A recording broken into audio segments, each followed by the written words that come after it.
राम राम राम राम राम राम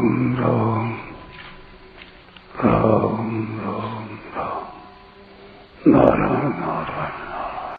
संबंध। अव्यवसायी मनुष्यों की बुद्धियां अनंत क्यों होती है, इसका हेतु आगे के 3 श्लोकों में बताते हैं। यामिमां पुष्पितां वाचं प्रवदन्त्यविपश्चितः वेदवादरतः पार्थ नान्यदस्तीति वादिनः कामात्मानः स्वर्गपरा जन्म कर्म फलप्रदाम् क्रिया विशेष बहुला भोगैश्वर्य गतिम प्रति।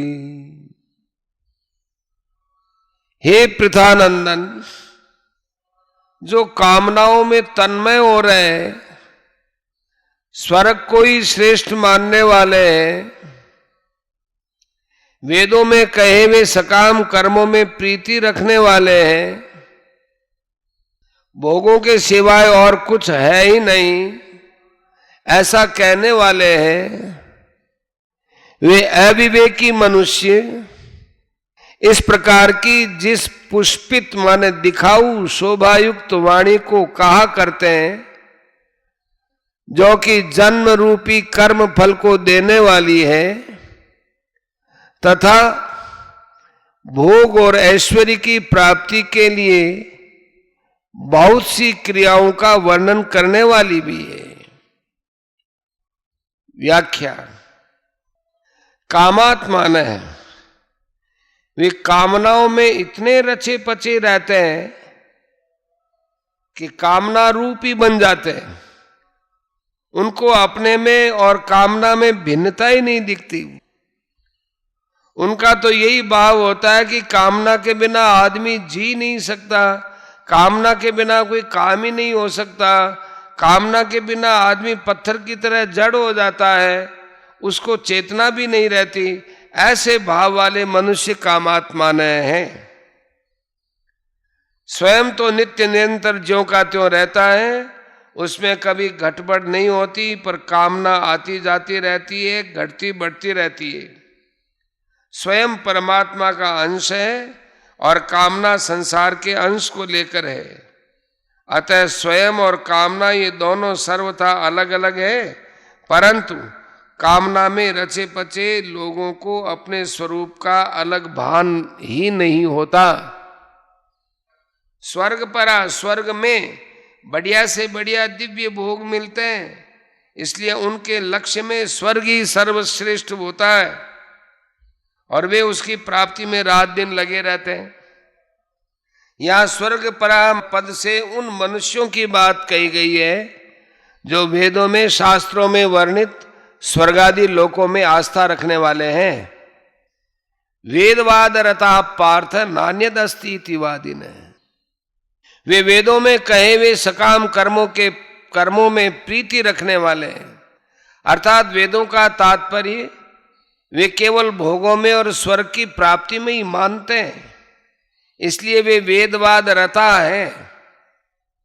उनकी मान्यता में यहाँ के और स्वर्ग के भोगों के सिवा और कुछ है ही नहीं, अर्थात उनकी दृष्टि में भोगों के सिवाय परमात्मा की तत्व ज्ञान की मुक्ति की भगवत प्रेम आदि कोई चीज नहीं है। अतः वे भोगों में ही रचे पचे रहते हैं। भोग भोगना उनका मुख्य लक्ष्य रहता है।